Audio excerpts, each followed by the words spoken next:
últimos tempos e espero que seja também uma bênção para vocês. Pedia para vocês abrirem a Bíblia, se fazem favor, em Mateus capítulo 26. Evangelho de Mateus capítulo 26. E vamos ler alguns versículos a partir do versículo 36.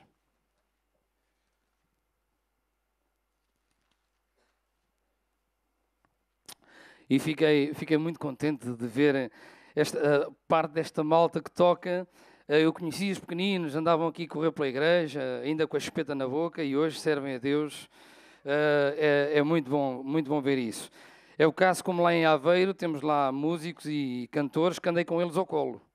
E eu já lhes disse que agora é a lei da reciprocidade.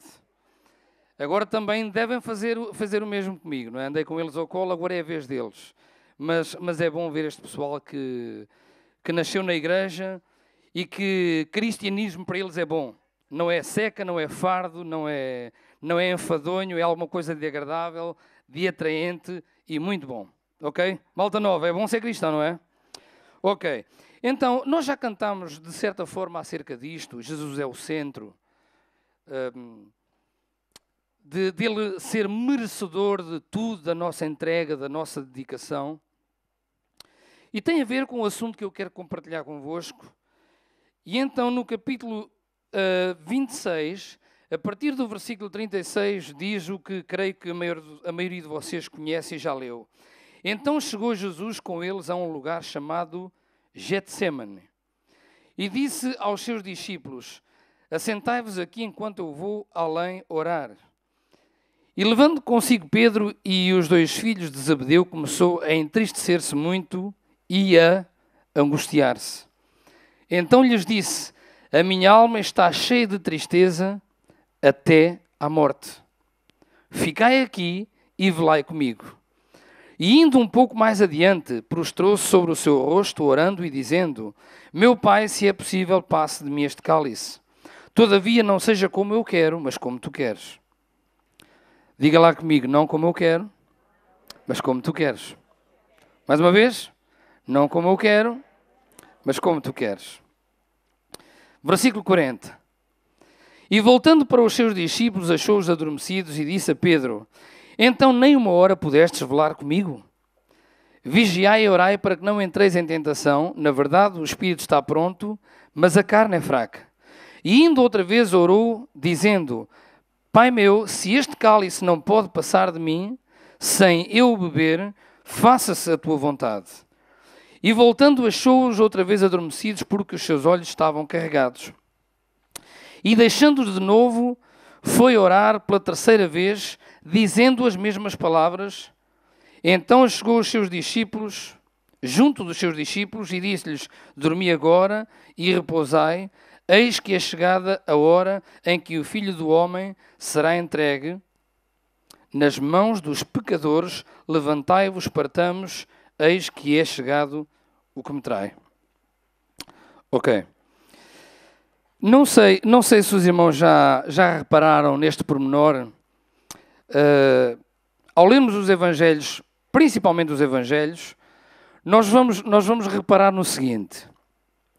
Muitas vezes, Jesus aproveitava os espaços físicos onde estava para passar uma mensagem. Usava exemplos, mas também aproveitava os lugares onde ele se encontrava para passar uma mensagem. E vou citar-vos dois exemplos muito rapidamente. Quem é que se lembra da passagem onde Jesus diz: vós sois a luz do mundo? O que é que acontece? Naquela altura, no local onde Jesus disse estas palavras, havia uma fortaleza, que era uma fortaleza zelote. E essa fortaleza era muito iluminada à noite.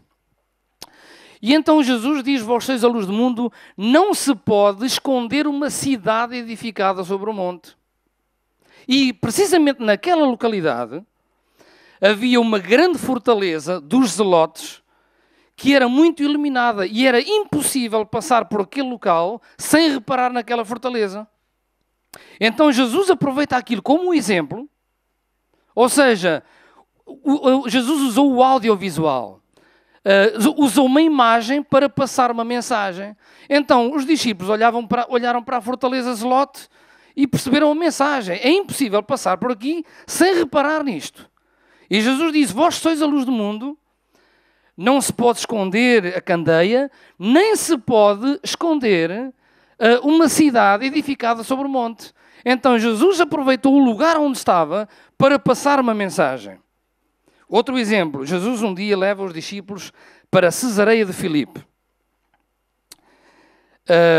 Cesareia de Filipe era um local, ou o maior local, melhor dizendo, o maior local de adoração pagã daquela região.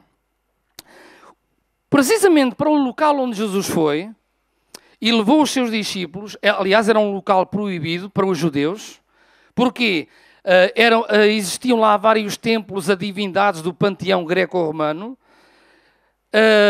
havia lá altares a Zeus, onde eram sacrificados porcos, onde eram sacrificados bodes, e os corpos dos animais eram deixados a decompor-se.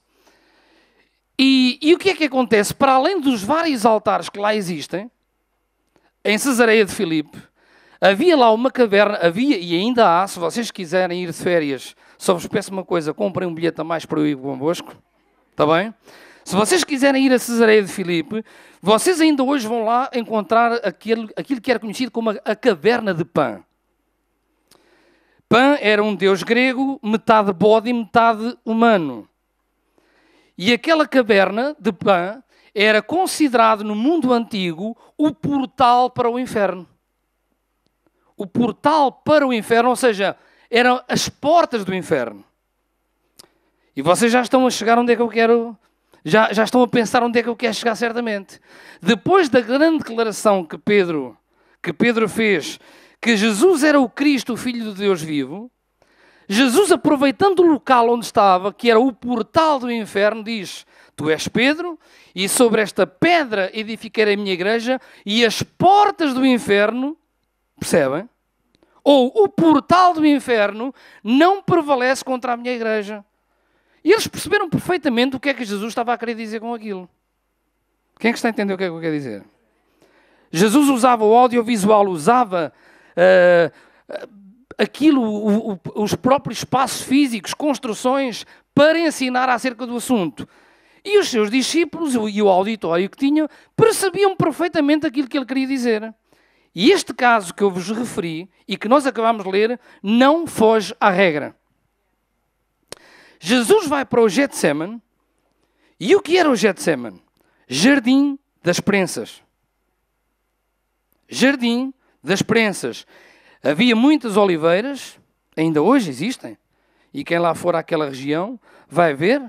Existem lá algumas réplicas das prensas utilizadas na altura. E Jesus, perto da sua crucificação, estava a chegar a hora, aliás, como nós acabámos de ver, levantai-vos, partamos, porque é chegado o que me traz, estava a chegar a hora em que ele seria crucificado para a minha e vossa redenção. Amém? Para que hoje nós possamos estar na presença de Deus, adorar a Deus com toda a liberdade, como nós o temos feito esta manhã. Mas Jesus vai para o Jardim das Prensas. E, meus irmãos, à semelhança de outras situações, há uma mensagem aqui a ser transmitida. Jesus vai para orar, mas vai para o lugar onde era conhecido por esmagar azeitonas. Esmagamento. E vocês reparem que aquilo que nós acabamos de ler tem a ver com isso. Jesus estava a sentir-se literalmente esmagado, literalmente esmagado, por aquilo que se estava a aproximar, que ele sabia para o que veio. Jesus, sendo Deus, se fez homem, e ele sabia perfeitamente para aquilo que vinha. Durante a sua vida, principalmente durante o seu ministério, várias vezes ele falou sobre a sua morte. Não era novidade nem para ele, nem para os seus discípulos. Várias vezes ele falou sobre isso, mas durante toda a sua vida, até cerca dos 30 anos, naturalmente a trabalhar, mas quando começou o seu ministério, viu o tempo a aproximar-se. No final do seu ministério, chegou a hora. E literalmente ele sentia-se esmagado por aquilo que estava a vir sobre a sua vida. E para onde é que ele vai? Precisamente para o lugar que era conhecido por esmagar. Jardim das Prensas. Deixem-me fazer-vos uma pergunta. Algum de vocês alguma vez na vida já se sentiu a ser esmagado por alguma coisa? Onde é que estão os corajosos para pôr a mão no ar? Sem saber o que fazer e fazer orações como aquela que Jesus fez. Oh Deus, livra-me deste filme, tira-me deste filme, Senhor, por favor.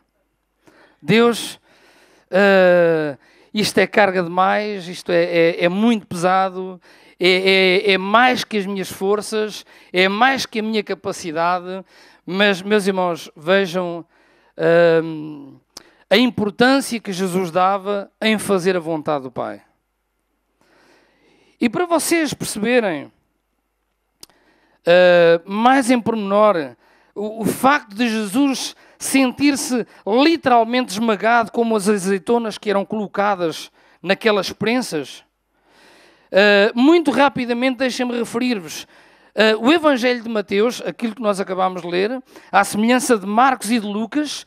Os vários evangelistas focam aspectos diferentes, falando do mesmo assunto. Mas, por exemplo, Lucas, o médico, um homem dado à ciência, com o olhar atento aos pormenores, registou aquilo que mais nenhum evangelista registou. Mas, de uma forma ou de outra, falam de sofrimento, de agonia. Mateus refere-se a Jesus como a entristecer-se de tal forma e a angustiar-se, ao ponto de, como diz no versículo 38, a minha alma está cheia de tristeza até à morte. O evangelista Marcos diz que Jesus sentiu pavor. Pavor significa medo em extremo. Jesus sentiu medo em extremo. Pavor, começou a angustiar-se, começou a entristecer-se de tal forma ao ponto de morrer de tanta tristeza. 3 vezes, ora, no sentido de que o Pai preparasse um outro caminho para a redenção que não a cruz. E uma delas, meus irmãos, Jesus vai com um argumento muito forte. 2 pelo menos diz: Pai, se é possível, passa de mim este cálice, mas todavia não seja a minha vontade, mas sim a tua. Mas uma vez ele vai com um argumento muito forte: Pai, a ti tudo é possível. Tu consegues todas as coisas. Por favor, tira-me disto. A humanidade de Jesus a falar. Jesus era humano. Sentia o mesmo que nós. A Bíblia diz que em tudo foi tentado como nós, mas soube manter-se no plano e propósito do Pai. Porque a grande vontade dele era fazer a vontade do Pai. Aliás, ele próprio afirmou: a minha comida é fazer a vontade do meu Pai. E então, uma vez, ele usa um argumento muito forte: Pai, mas tudo te é possível. Não há nada que tu não consigas fazer. Se tu quiseres, tu podes arranjar um outro caminho para a redenção. A aflição, a angústia, o pavor a falar mais alto. Entretanto, ele diz: mas seja a tua vontade e não a minha. Uma das coisas que eu aprecio muito em Jesus é que a Bíblia diz que o Espírito Santo inspirou homens para escrever as Escrituras. Mas Jesus, imagina esta possibilidade. Jesus chegava ao pé do Espírito Santo e dizia: olha, tu só vais inspirar os evangelistas a escreverem as coisas boas que aconteceram comigo. As minhas fraquezas, as minhas dores e as minhas lutas, tu não vais fazê-lo. Não vais inspirar para que eles escrevam. Eu só quero que passe uma imagem positiva daquilo que de bom aconteceu. Mas não, o Espírito Santo inspirou os evangelistas também a escrever e a registar e a publicar os momentos de grande fraqueza que Jesus teve. E isto não o diminui, apenas o exalta ainda mais. Ele próprio diz: no mundo 3 aflições, mas tendo bom ânimo, assim como eu venci, vocês vão vencer.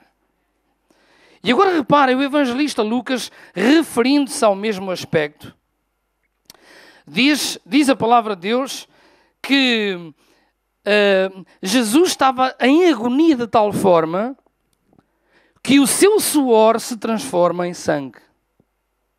É o único evangelista a registrar este fenómeno. Fenómeno chamado de hematridose. Ou seja, veias finíssimas que nós temos debaixo das glândulas sudoríparas, e existem alguns casos registados, são pouquíssimos, existem alguns casos documentados, para além do acontecimento com Jesus, mas são pouquíssimos, é um fenómeno muito raro, e o que a ciência explica é que alguém tem que estar num estado emocional muito debilitado, de tal forma debilitado que são casos raríssimos, e em que existem dores no corpo todo, há fraqueza física, fraqueza emocional, de uma forma indescritível. E então, as tais veias finíssimas que se encontram por debaixo das glândulas sudoríparas rompem, e então o sangue mistura-se com o suor, e a ideia, e o evangelista fala que o suor se transformou em sangue. Na verdade, o que aconteceu foi isto, foi a hematridose. O sofrimento, a agonia, as dores que Jesus sentiu na altura eram de tal forma que as suas veias finíssimas, as veias capilares romperam-se e o seu suor, literalmente dizendo, se transforma em sangue. Na verdade, gotas de sangue saem pelos poros. E era de tal forma abundante que a Bíblia fala que ia até ao chão. Escorria até ao chão. Não eram apenas vestígios, algumas gotas de sangue que se repararam que saía da sua fronte. Não, era tão abundante que escorria até ao chão. Literalmente, Jesus estava a ser esmagado por aquilo que estava prestes a acontecer. A Bíblia diz que o castigo que nos traz a paz, o castigo que nos traz a paz, estava sobre ele. Pelas suas feridas, nós já fomos sarados. Verdadeiramente, ele levou sobre si as nossas enfermidades e as nossas dores. Pelas suas feridas, nós já fomos sarados. Literalmente, Jesus estava a ser esmagado, a sentir-se esmagado pela cruz que estava a aproximar. E para onde é que ele vai? Para o jardim das prensas. Porque era esse o conceito, esmagamento da azeitona. Mas reparem, como nós já cantámos aqui várias vezes, Deus é o centro. O que importa é a sua vontade. Haja o que houver, o que importa é a sua vontade. Aconteça o que acontecer, o que importa é a sua vontade. Independentemente da forma que eu me sinta, o que importa é a sua vontade. Independentemente daquilo que eu possa desejar, a sua vontade deve permanecer acima de todas as coisas. E reparem, ao ponto de morrer de tristeza, Jesus dizia: Pai, Tu és o centro. Cantamos. Tu és o centro. Tu és o centro da minha vida, és o centro da minha atenção, és o centro desta casa, o centro da minha vida és Tu. A mim o que me importa é andar de acordo com a Tua vontade, de acordo com os Teus planos. E a aflição era de tal forma: Pai, se possível, passa de mim este cálice. Novamente, Pai, se possível, passa de mim este cálice. E o argumento de peso: Pai, mas Tu podes tudo. Não há nada que Tu não consigas. Mas é a Tua vontade que eu quero fazer. Sabem, o esmagamento da azeitona era feito por 3 fases. E muito sinceramente, irmãos, eu acredito que Jesus terá ido para aquele lugar, assim como foi para Cesareia de Filipe, e disse, tendo em conta aquilo que acontecia lá, que as portas do inferno não prevaleciam contra a igreja. Acredito sinceramente que Jesus vai para o Getsemane para passar uma mensagem através do local onde se encontrava. Ele sentiu-se esmagado, estava a sentir-se esmagado e foi para o local que tinha de facto a ver com essa realidade, com esse conceito, esmagamento. Mas o azeite, ou seja, o esmagamento da azeitona, era feito por 3 fases. E normalmente usavam 3 pedras. Havia um recipiente onde punham a azeitona e então havia uma vara muito grande e usavam pedras grandes como peso. A primeira fase era colocada normalmente uma pedra. Era para sair a primeira fase do azeite. Era o azeite mais caro, era o azeite mais valioso e era o azeite de melhor qualidade. Então, as pessoas apanhavam a azeitona e o que é que faziam? Jardim das prensas com ele e seguiam normalmente este processo no primeiro século. Nos outros não sei se continuaria a ser assim, mas no primeiro século, naquela região, era assim que funcionava. Punham a azeitona, então lá colocavam a primeira pedra, o primeiro esmagamento. E saía o primeiro azeite, que era o mais valioso e o mais caro. E agora olhem para mim com muita atenção. Vocês sabem o que é que eles faziam com ele? Eles, os donos da azeitona. O que é que eles faziam com ele? Não era para eles. Sabem o que é que eles faziam com um melhor azeite, que era o que saía na primeira fase de esmagamento? Pegavam nele e levavam-no para o templo, para oferecerem ao Senhor.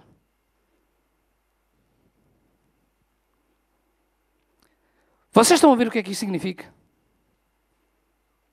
O primeiro, o melhor, o de mais qualidade, o mais caro, não era para eles, era para Deus. Como sabem, no templo o azeite era utilizado no candelabro para estar permanentemente aceso. E o melhor deles não era a segunda fase nem a terceira. Era a primeira.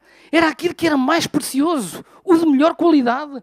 Chegavam ao templo e entregavam-no ao Senhor.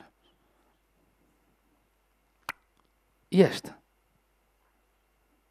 A segunda fase, o segundo esmagamento, normalmente punham depois uma segunda pedra para esmagar ainda mais, e saía então a segunda fase do azeite, que era de menor qualidade, menos valioso, portanto, e então esse era para eles para usarem para comida. O azeite estava muito presente na alimentação dos judeus, do povo daquela época e daquela região. O terceiro, que era o mesmo de inferior qualidade, o de menos qualidade, o mais barato, então usavam para a iluminação nas casas e para fazer sabão. Mas o importante está aqui, irmãos. Eles não usavam nem o da segunda fase, nem o da terceira fase para entregar ao Senhor. Para Deus, o melhor. Percebem? Para Deus, o melhor. E, na verdade, não foi outra coisa que Jesus fez a não ser isto. Para o Pai, o melhor. Ele, na sua oração, em agonia, dizia: Pai, se possível, passa de mim este cálice. Há outra forma, Pai, de isto acontecer. Para ti nada é impossível. Tu podes fazer todas as coisas, mas para ti é o melhor. Para ti é o melhor. Faça-se a tua vontade e não a minha. E Jesus, de facto, deu o melhor que ele tinha, que foi a sua vida. Deu a sua vida por nós, entregando a sua vida em sacrifício ao Pai. Meus irmãos, para Deus tem que ser o melhor. O melhor de nós próprios, o melhor da nossa vida, o melhor da nossa entrega, o melhor do nosso tempo, o melhor das nossas finanças, o melhor de tudo. O melhor de tudo. Não é o segundo o azeite, nem o terceiro tem que ser o primeiro. Era assim que acontecia. E quando nós pensamos em Deus, e Jesus é o grande exemplo a seguir, sem dúvida alguma, mas quando nós pensamos em Deus, irmãos, e na nossa vida, e é assim, nos tempos em que nós vivemos, eu não sei se na Figueira é como em Aveiro, parece que cada vez há menos tempo. As horas parece que têm cada vez menos, o relógio parece que tem cada vez menos horas. Também é assim aqui? Gostávamos que tivesse mais horas. A vida é uma correria, é uma azáfama, é uma luta constante. Mas, meus irmãos, não podemos esquecer disto. Para Deus é o melhor. Se eu tiver tempo, se eu puder, se eu conseguir, meu irmão, é o primeiro azeite, tem que ser o melhor. o mais valioso, o mais caro, de melhor qualidade. Você tem que pegar nele e trazê-lo à presença de Deus. Não é o que sobra. O que sobra é para si e para mim. Ouviram bem? O que sobra é para si e para mim. O nosso melhor tem que ser para o nosso Deus. Nas mais diversas áreas da nossa vida, irmãos. Não apenas aqueles que têm alguma responsabilidade na igreja, como músicos, cantores, e nas mais diversas áreas, em todas as áreas da nossa vida, como cidadãos comuns, como pessoas normais, permitam uma linguagem, o nosso melhor tem que ser para Deus. O primeiro azeite, o de melhor qualidade, o de mais valioso, não é para mim nem para si, é para o Pai. Era assim que funcionava. E Jesus vai para o Jardim das Prensas, não acredito que foi por acaso, foi para lá como podia ir para qualquer lugar. Não acredito nisto. Jesus, quando quis dizer que as portas do inferno não prevalecem contra a igreja, disse no sítio certo. A caverna de Pão era o portal do inferno. Quando Jesus diz aos discípulos, vós sois a luz do mundo, não se pode esconder uma cidade edificada sobre o monte, disse-o no sítio certo. A fortaleza Zelote estava lá. Então, quando Jesus fala de consagração, de entrega ao Pai, mesmo no meio do sofrimento em extremo, ele disse-o no sítio certo, no Jardim das Prensas. E, meu irmão, independentemente da vida que nós tenhamos, eu prefiro os tempos bons. E vocês? Bonança, paz, abundância, fartura, saúde, tudo. Eu prefiro tempos assim. Mas a verdade é que nem sempre é assim. Nem sempre é assim. E algumas vezes, para não dizer muitas vezes, sentimos-nos literalmente esmagados por circunstâncias. Mas deixe-me dizer, irmãos, o melhor dê para Deus. O mais valioso. Consagra a sua vida a Deus. O melhor tempo, a melhor entrega, o melhor das nossas finanças, o melhor de tudo, o melhor da nossa vida. Deixem-me usar-vos um exemplo. Há uns anos atrás fiquei bastante emocionado quando li este testemunho. Bastante longe daqui, na Ásia. Numa igreja local, havia uma necessidade, não me recordo bem por menor, não sei se tinha a ver com obras, mas uma necessidade que envolvia finanças. E o pastor fez um apelo, disse, irmãos, olha, nós temos esta necessidade que precisa ser suprida, então um apelo à vossa generosidade para colaborarmos em conjunto, de acordo com aquilo que cada um puder, para suprirmos esta necessidade. E depois marcou num culto seguinte para cada um entregar a sua oferta, a sua dádiva, no sentido de abençoar para suprir aquela necessidade. Então, na reunião, pediu aos irmãos que, de facto, tinham-se disposto a colaborar neste projeto, no suprimento desta necessidade, para virem à frente. E no meio do grupo, no grupo haviam vários empresários, pessoas muito ricas, e, assim, pessoas dos vários estratos sociais. E acontece que no meio daquele grupo está uma senhora já com bastante idade, vestida de uma forma muito simples, muito simples mesmo, via-se que era uma pessoa pobre, e o pastor olha para as mãos dela e ela tem uma tigela de barro com arroz lá dentro. Com arroz. E ela estava lá à frente, no meio de vários empresários e pessoas, alguns muito abastados, outros nem por isso, mas ela lá estava, cada um com a sua oferta, uns naturalmente com um cheque, outros com dinheiro, e aquela senhora, com bastante idade, com uma aparência de bastante pobreza, ali estava com uma tigela com arroz lá dentro. E o pastor olha para aquela senhora e chama-lhe muita atenção, vai ter com ela e pergunta-lhe, olha, o que é que a senhora faz aqui com isso? E ela disse para o pastor, olha, é a única coisa que eu tenho. A única. Eu não tenho absolutamente mais nada. Nada. É a única coisa que eu tinha em casa. E o pastor disse, não, você não vai fazer isso. Então você precisa disso para comer. Por favor, você leve para casa. Você precisa de ajuda. Você não tem que ajudar. Você precisa ser ajudado. E ela disse, pastor, não me faça uma coisa dessas. O melhor para o meu Deus. E é aquilo que eu tenho, é a única coisa que eu tenho, é aquilo que eu trago. E eles falaram num volume que foi impossível quem estava ao lado não ouvir. E um empresário bastante abastado ouviu a história e com lágrimas nos olhos disse: eu quero comprar essa tigela de arroz. E paga uma autêntica fortuna. Ele fica tão emocionado com aquela história daquela senhora que a única coisa que tinha em casa era aquele punhado de arroz, mas quer entregar ao senhor. E ele diz: olha, eu compro essa tigela de arroz. E paga uma autêntica fortuna, e o homem com lágrimas nos olhos passa um cheque: olha, essa tigela de arroz é minha. O primeiro azeite, o de melhor qualidade, o mais valioso, não é para si, não é para mim, é para o Deus a quem nós amamos, a quem nós servimos, para quem nós cantamos esta manhã. Amém?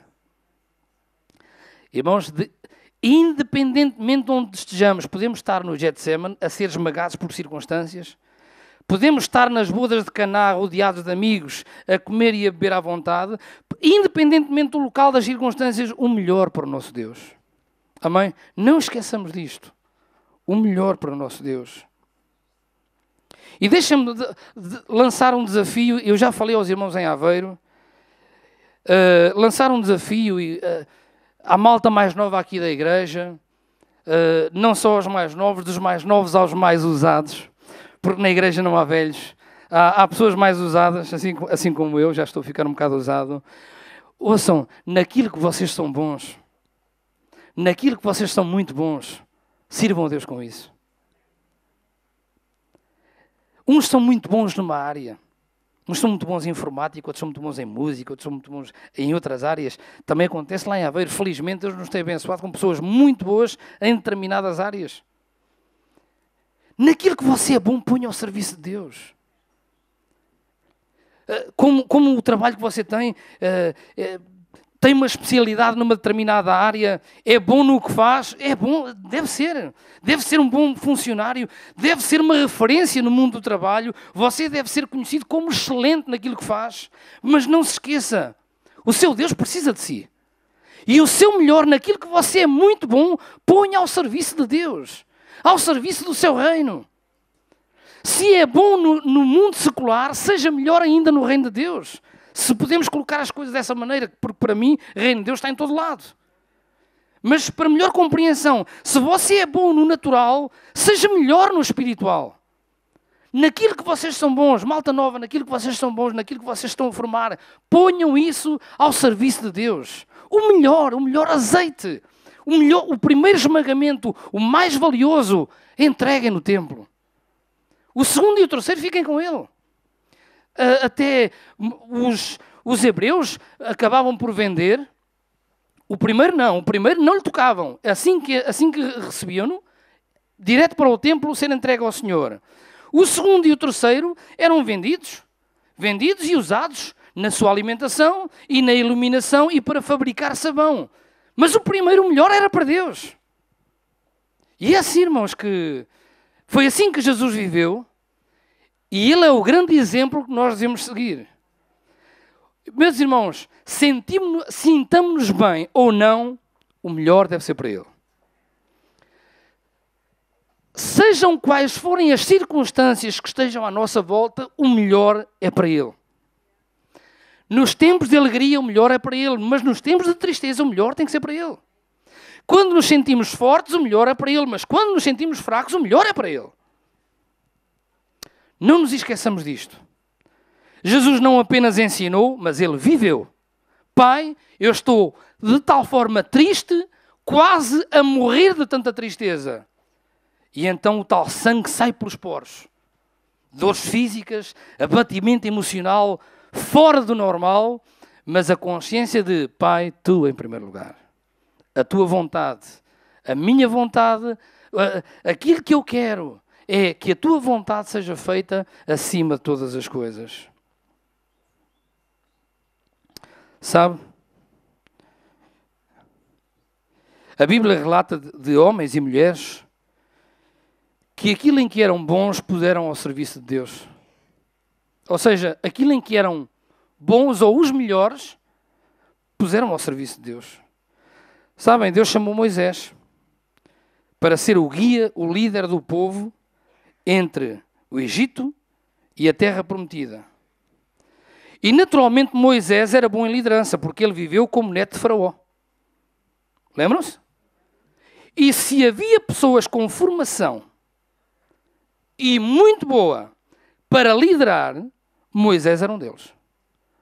Porque ele viveu até aos 40 anos no Egito, como filho da filha de Faraó, citando o texto bíblico, e ele recebeu formação do melhor que existia na altura. Deus olhou para ele e disse, tu tens capacidades para fazer o que eu preciso. Eu preciso de alguém que vá ter com Faraó e que liberte o povo do Egito. Alguém que tenha capacidades de liderança. Olha, tenho um trabalho para ti. A princípio tremeu da cabeça aos pés, mas isso é normal. É normal. Os grandes nomes da Bíblia, todos eles tremeram da cabeça aos pés quando Deus disse, olha, tenho este trabalho para tu fazeres. Tremeram da cabeça aos pés. Senhor, eu não sei falar, eu sou de pesados lábios.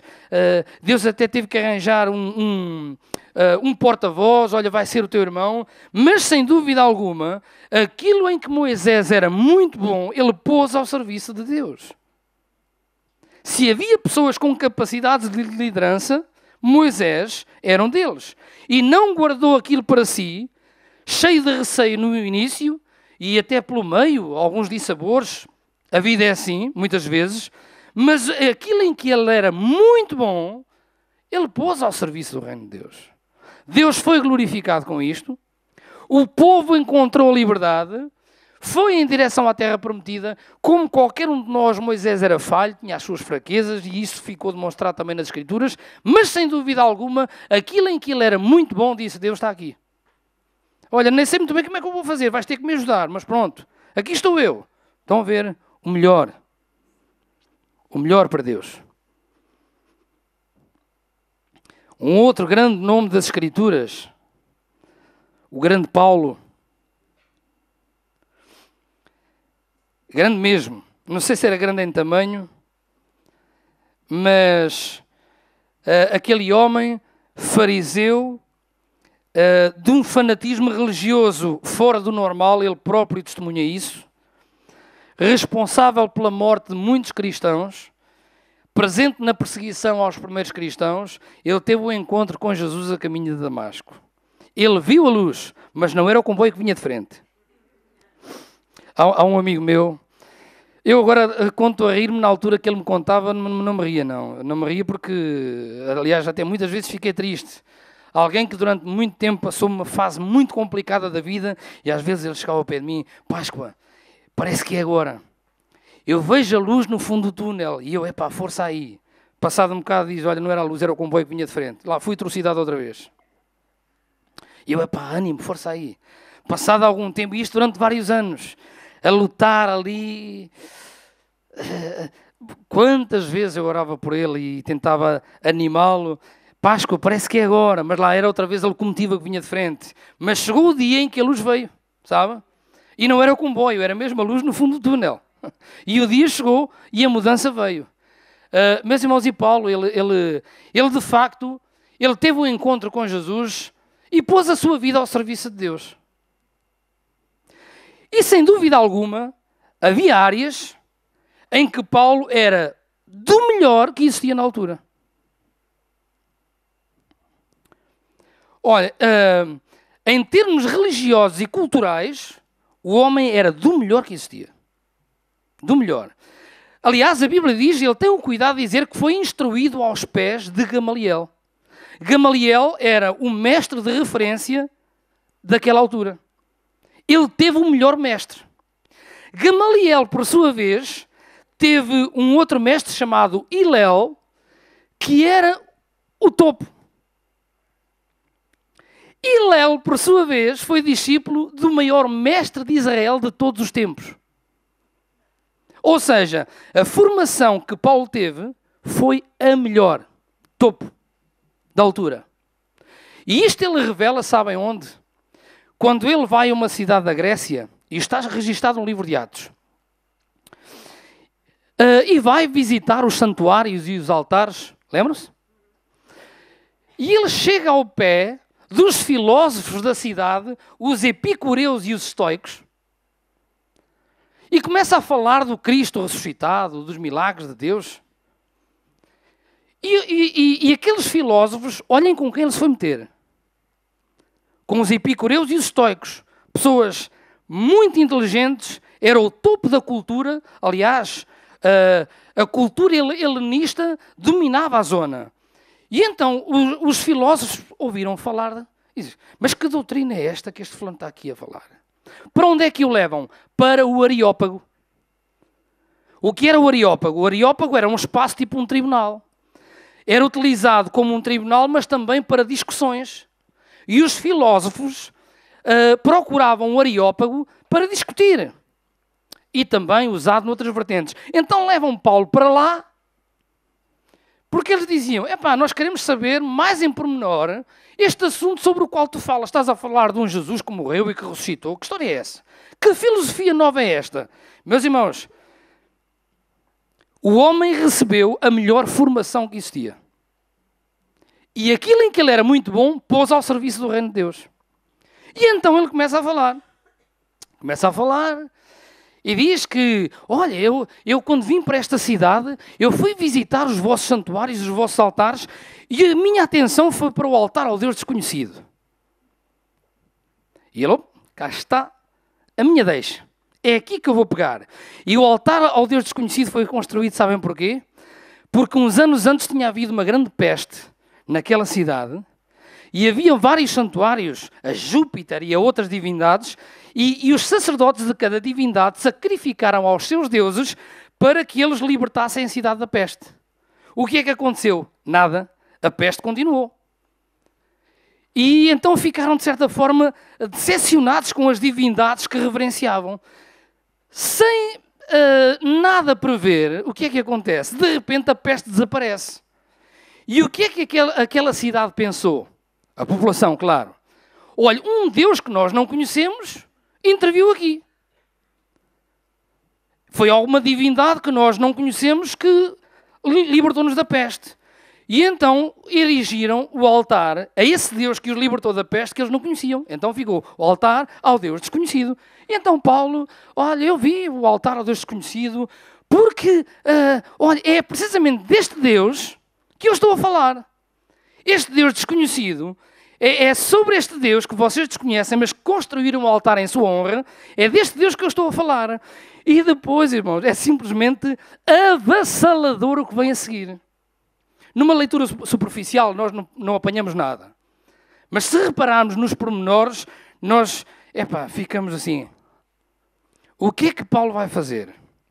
E ele diz, porque nele vivemos, andamos e nos movemos. Aliás, lembro-me que há uns anos atrás cantávamos este cântico. Nele vivemos, andamos e nos movemos, dá brados de júbilo, naturalmente com base nesta passagem. E então Paulo diz, porque nele, no Deus desconhecido, nós vivemos, andamos e nos movemos. E reparem neste pormenor que vem a seguir. Como alguns dos vossos poetas disseram. Sabem quem é que ele está a citar? Ou o que é que ele está a citar? O poema dedicado a Zeus de Cleantes. Se vocês quiserem pesquisar na net, hino a Zeus de Cleantes, e vocês vão ver o poema que Paulo está a citar ali. Porque somos criação sua, ou porque somos feitura sua. E sabem o que é que Paulo fez?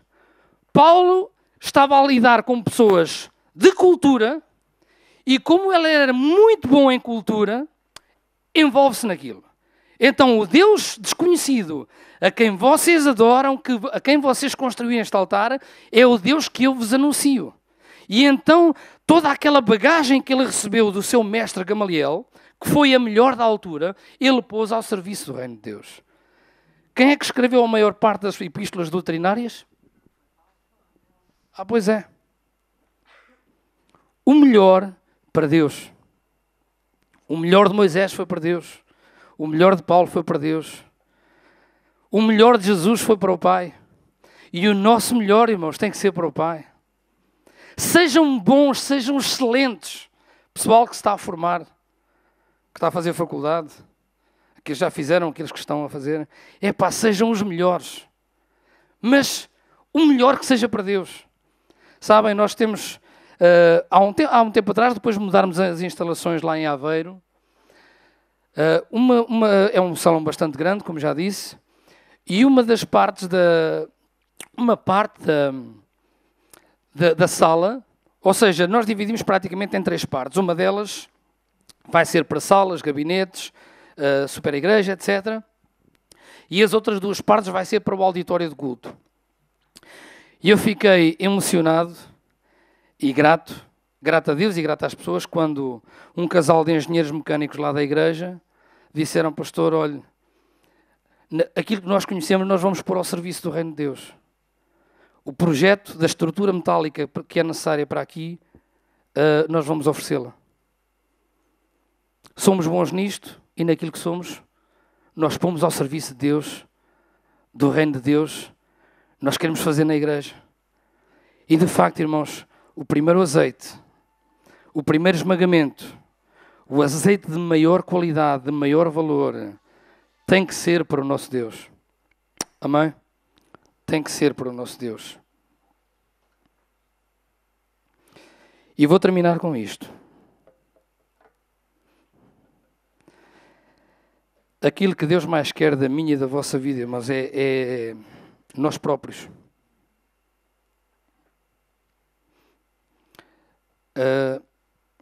A verdade, se formos honestos, a verdade às vezes é um bocado assim. O melhor da nossa vida vai para aqui, vai para acolá, vai para pessoas, vai para projetos. Se formos honestos, muitas vezes é assim que acontece. O melhor de nós próprios vai para aqui, vai para acolá, vai para pessoas, vai para projetos, vai para ideias. E para Deus vai aquilo que sobra. Se puder, se conseguir, se tiver tempo, a importância de mudar este conceito. Primeiro Deus, buscai em primeiro lugar o reino de Deus e a sua justiça, e todas as demais coisas serão acrescentadas. Meus irmãos, a Bíblia diz: filho meu, dá-me o teu coração.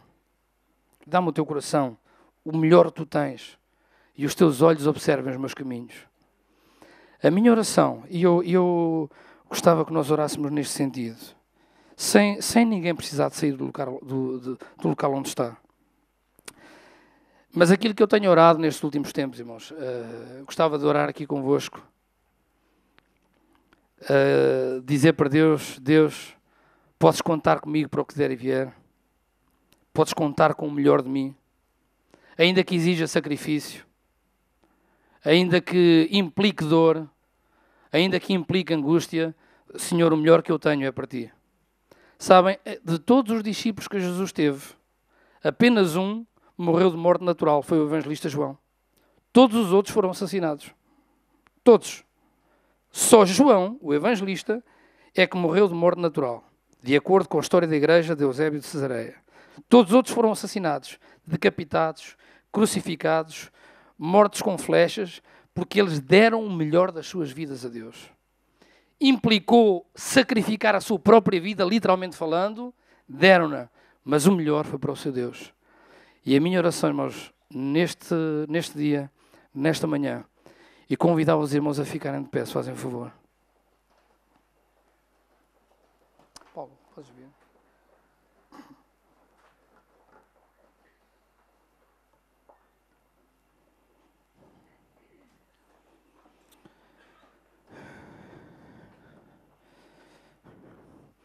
A minha oração neste momento, e os irmãos no local onde vocês estão, nos vossos lugares, desafiava-vos a pensarem nisto. Eu quero dar o melhor de mim ao meu Deus, independentemente do que esta decisão implique. Você tem uma tigela de arroz, é a única coisa que você tem? Dê ao seu Deus.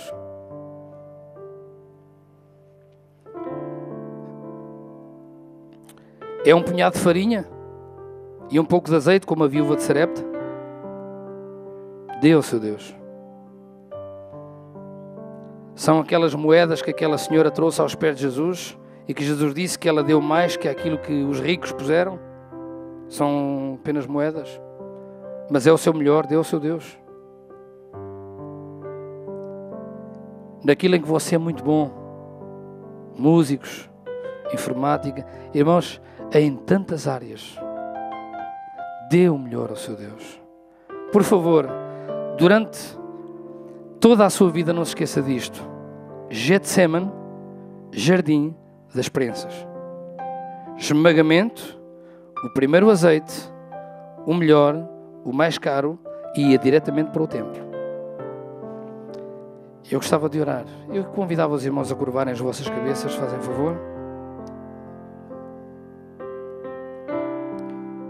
E a minha oração vai neste sentido, para todos aqueles que querem dizer: Deus, eu decido dar-te o meu melhor, o melhor da minha vida, o melhor do que eu sou, o melhor do que eu tenho.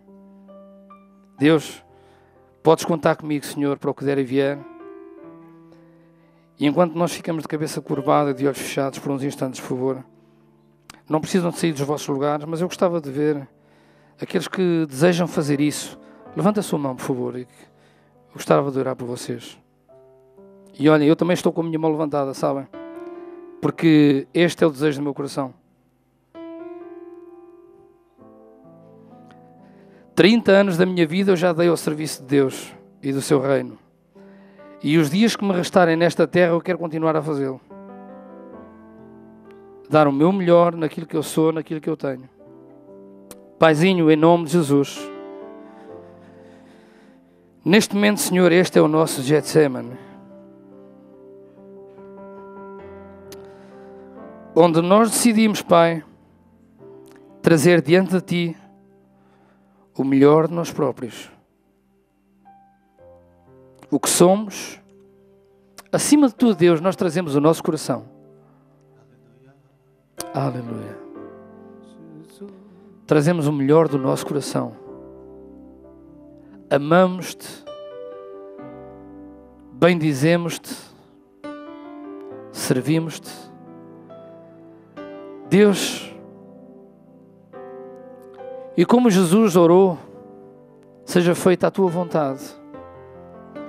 Esta é a minha oração nesta manhã. E quero trazer os meus irmãos que têm este desejo também. Toma, Deus, as nossas vidas, o melhor de nós próprios, daquilo em que somos bons, muito bons, excelentes. Nós trazemos aos teus pés. Sharabakuro sendere bekeri andarabasoro bokuri asharabakias. Serebe condoro sarabakitere bokuri andarabashere bekeri andarabayas. Obrigado, Pai, porque tu deste o que tinhas de melhor, o teu único filho, o teu unigênito. Deste-nos Jesus. E hoje o que somos é graças ao sacrifício redentor de Jesus. Mas tu deste-nos o teu melhor.